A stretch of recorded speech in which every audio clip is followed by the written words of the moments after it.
Hepatitis is basically inflammation of the liver. Viral hepatitis is usually caused by, there are three main viruses that we're concerned about in this country in particular that cause hepatitis. Hepatitis A, Hepatitis B, and Hepatitis C. They're different viruses actually, but they all three cause an infection in the liver.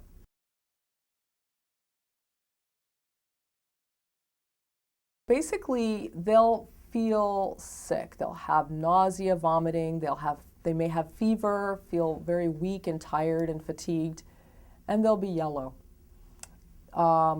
That's one of the signs. You may not notice it at first depending on their coloring and the degree of their liver disease, but you'll see it in the whites of their eyes, you may see it in their skin, they'll just start looking yellow.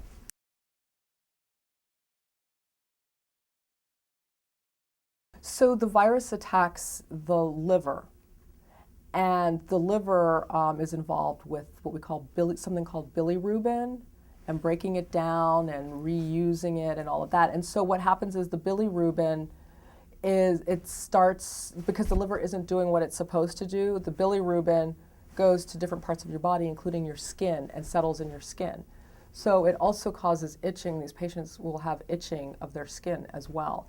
And it's not necessarily dry skin, it's the bilirubin causing the itching, and it's causing the discoloration in their skin and the whites of their eyes.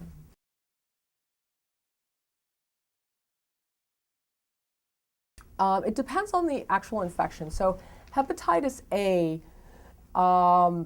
usually people who, you can see this in travelers, people going to areas where there's not a lot of sanitation, not a lot of running water, they're at risk because that's transmitted through what we call the fecal-oral route. We also see it here in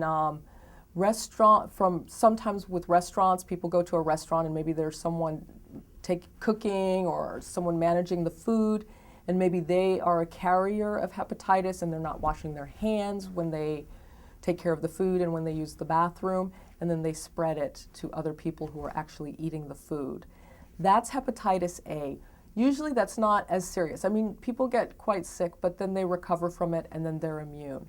The big ones are hepatitis B and C, because those are transmitted through blood from infected blood getting into your blood. And those actually can cause serious liver disease, not just at the time of infection, but in the future, even leading to liver cancer and what we call cirrhosis, which is a fatty liver, so the liver doesn't work as well.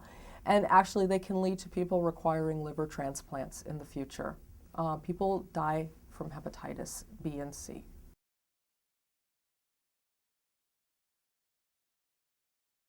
People come in with symptoms and we look for the possibility of hepatitis, and we can do a blood test to test for it.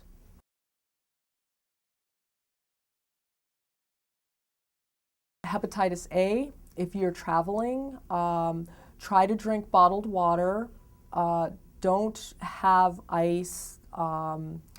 Be aware of where you're eating your food, where you're consuming your food. Try to stay in areas where there's more sanitation, and wash your hands frequently, things like that. The other thing is you can get vaccinated for hepatitis A and B. The hepatitis A shot is two shots. They're at least 4 months apart, and the hepatitis B is three shots. And you get one shot, then a month later you get the second shot, and 6 months from the first one you get your third shot. With respect to, you were asking about how do we contract them. Hepatitis B and C are through the blood. So if you're sharing needles with someone who has hepatitis, if you get a tattoo from someplace where they don't practice good hygiene and they don't change out their needles, they don't, if they reuse the needle or they don't sterilize it the right way. I'm not sure how they do things like that with tattoos, but there's a special procedure that's required for them with the tattoos. And if they don't do that, then you can contract hepatitis B and or C that way. People have gotten it through sexual contact, particularly hepatitis B. You can get it from someone who has it, if you have sexual relations with someone who has a risk factor, like they're IV drug users or have had a tattoo from someplace where they're at risk, then you can also get it. In addition, there are people who in the past got it from blood transfusions. We can test the blood now. We test all blood for this, so the risk is much, much less now from getting it from a blood transfusion. But back in the 70s, we didn't really have a good test for hepatitis B or C, and so there were people who maybe had a car accident and required a lot of blood transfusions, and they contracted it that way.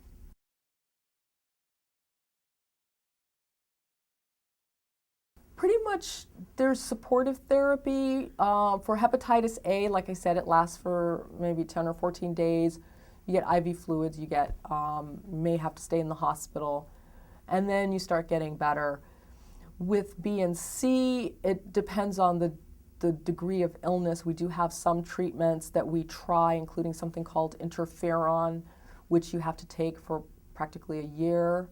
And only some people can take that because it has a lot of psychological issues as well and lots of different side effects. So there's really no great treatment for it. We try to do some supportive therapy, and sometimes people end up needing a liver transplant if they start having liver failure, and we can't, treatment doesn't work, because it doesn't always work with, when we try to do the interferon, etc., it doesn't always work with these patients. So there's really no great treatment for this.